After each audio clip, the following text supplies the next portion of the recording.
There are a lot of players who are known for being especially aggressive and violent. Sergio Ramos, Diego Costa, Roy Keane, you name it. But trust me, they all look like a bunch of crybabies compared to the squad known as the Lazio Pistols. This is the story of the real-life football gangsters who literally turned on their teammates, shot at and threatened each other's lives, feeling so unsafe that they carried guns to training and still somehow played so incredibly well together once they entered the pitch that they became their club's best ever squad. It's a story so insane that at times it's hard to distinguish between what's real and what's legend, so let's get into it. The 1970s were absolute chaos in Italy. The far right and radical left were constantly going up against each other, bombings were a regular occurrence, riots took over the streets. The period became known as the Anni di Piombo.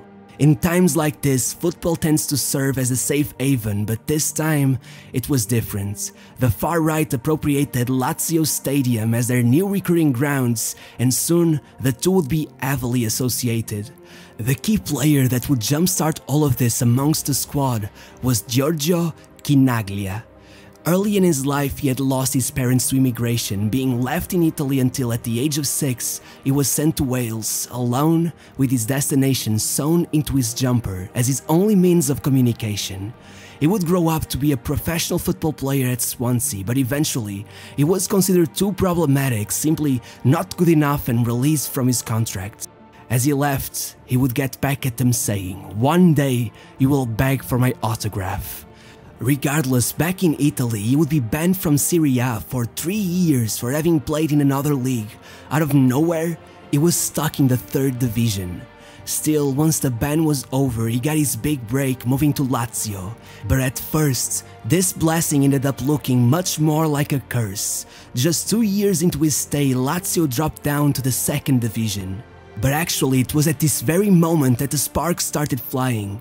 In came two other key figures to this story. First, Luigi Martini, a midfielder turned left back who would not be up for pampering Chinaglia, constantly going against the preferential treatment he received and riling up some of his teammates in the fight against him.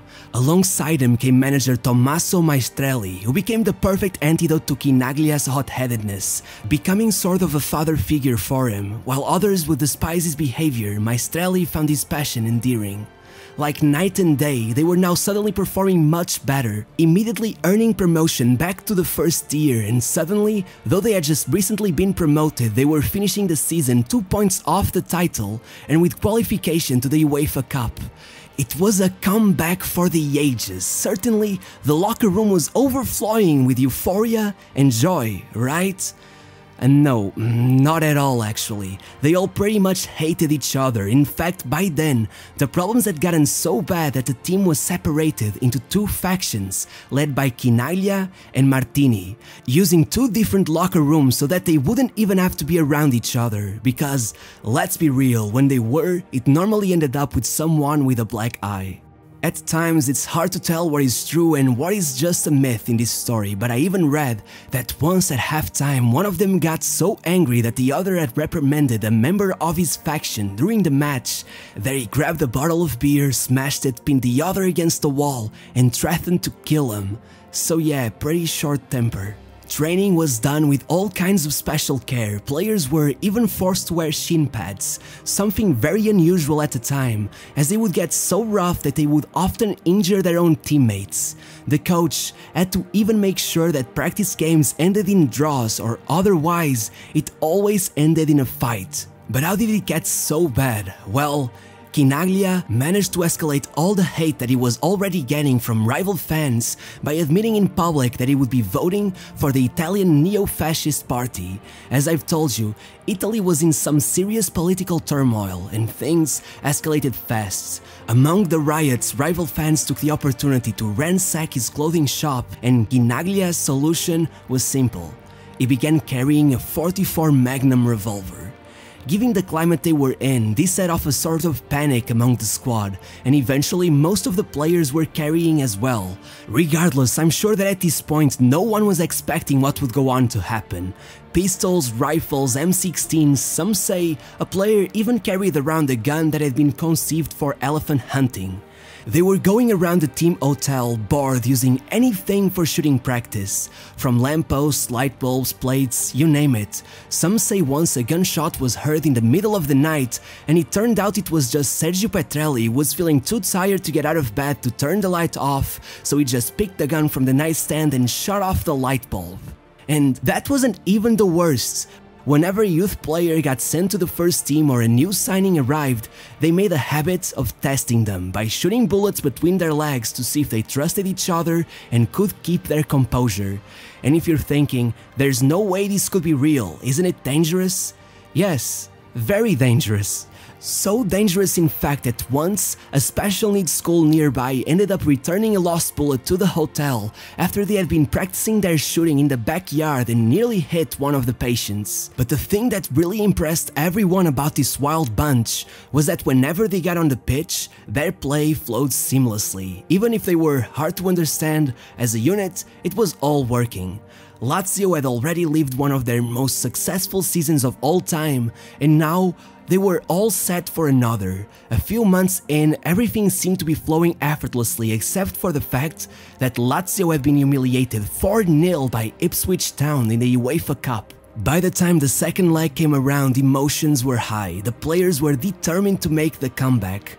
By the 26th minute, they were already 2 goals in front, but then all hope was taken away when a defender blatantly pushed the ball off the line with his hands.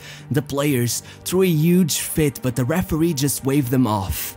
The mere fact that they didn't start a riot already was impressive given their track record, but then, only a few minutes after, the referee signals for a penalty in favor of Ipswich Town, and everything went to hell. The players looked bloodthirsty, the fans were invading the pitch, it was pandemonium.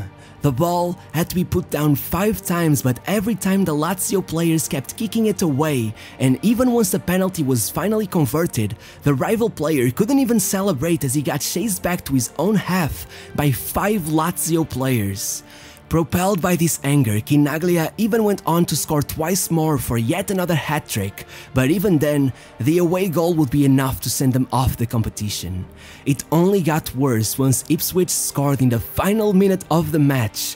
It was just unnecessary. At that point, they were only poking the beast, and as you might imagine, it didn't end well. Lazio fans invaded the pitch and the police had to resort to the use of tear gas in order to stop them from invading the Ipswich Town locker room. By the end of it all, Lazio had been banned from UEFA competitions for 3 seasons, and even though they managed to get the sentence down to just 1, it would still prove to be very costly.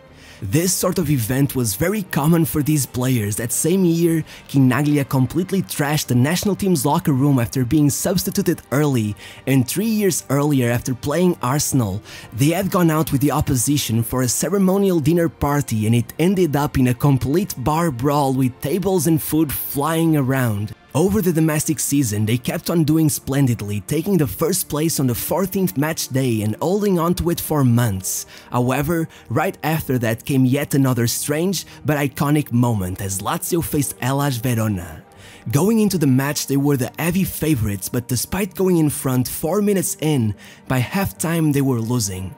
As the players walked towards the tunnel, Maestrelli quickly realized everything was about to go very wrong.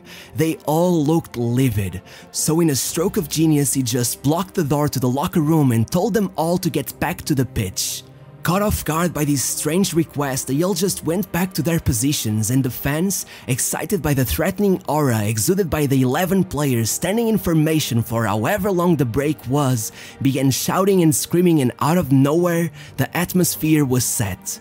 As the Verona players got back to the pitch, there's no way they weren't shaking to the bone. By the end, the result was 4-2. Unbelievable. From that moment on, everyone knew it was bound to happen, and so, in the penultimate game of the season, Lazio were champions of Italy for the first time in their history. Chinaglia, with 24 league goals, was of course the league's top scorer and even earned a Ballon d'Or nomination. The only shame is that given their ban, Lazio would miss out on the opportunity to play in their first ever European Cup of Champions. Everyone was in awe of how this group of total misfits who barely managed to sit in a room with each other without it ending in blood could play so well together, but in reality, soon everyone who claimed this had been just a fluke will be proven right, because trust me, this all gets even crazier. After one more good season, they were infested by what seemed like an injury plague, and by the end of 1975, they were in a relegation battle. Things were already awful, and then Maestrelli was diagnosed with terminal cancer. The players were majorly affected by this and seemed incapable of playing like before, only getting worse when Maestrelli had to step down from his role in order to continue his treatment. As the season came close to its end, there were only 3 matches to go. Lazio were on the tightrope. One misstep could mean relegation, and then, out of nowhere, Chinaglia, the club's golden boy, just left. Apparently, over the years, he had gotten in trouble more and more, either with rival fans or because of his political views, and now his family was constantly receiving death threats, to the point he felt that the kidnapping of one of his family members was only a matter of time, prompting him to flee the country, joining not just Franz Beckenbauer, but also Pelé at the New York Cosmos. I think it's safe to say that if they did went down, his reputation among the fans would be pretty much trashed, but Lazio managed to stay a single point above the relegation zone. I guess that the captain does not always go down with his ship. However, tragedy definitely stuck around. In December, Maestrelli succumbed to his cancer, with Chinaglia even coming back to carry the coffin. In January, one less strange tragedy took place before they finally went back to obscurity. Luciano Cecconi, the team's midfielder, was going around the city with a teammate when, out of boredom, the two decided to play a prank on a local jeweler. Wearing black trench coats and hats, they put their collars up, busted the door open and yelled out, "This is a robbery!" But before they could get a chance to laugh it out, the shopkeeper pulled out a gun and shot Luciano. The bullet went straight through his heart, and as he laid down in a pool of his own blood, legend has it that his last words were, "It was just a joke." He would be pronounced dead at the age of 28. After just 1 month, Chinaglia was back for another funeral. And in a matter of months, all that had been built was destroyed. It is a legacy that was built through an Olympic-level juggle of emotions. At this point, it's hard to assess how much of this is legend and how much truly happened, but the thing about football is that all that matters is what the fans think they saw. And clearly, this is a story that will live through the ages. So yeah, I hope you enjoyed, and if you did, please leave a like. This is a sort of different video and the algorithm normally doesn't like that, so please help out the channel, it means a lot. See you next week, bye.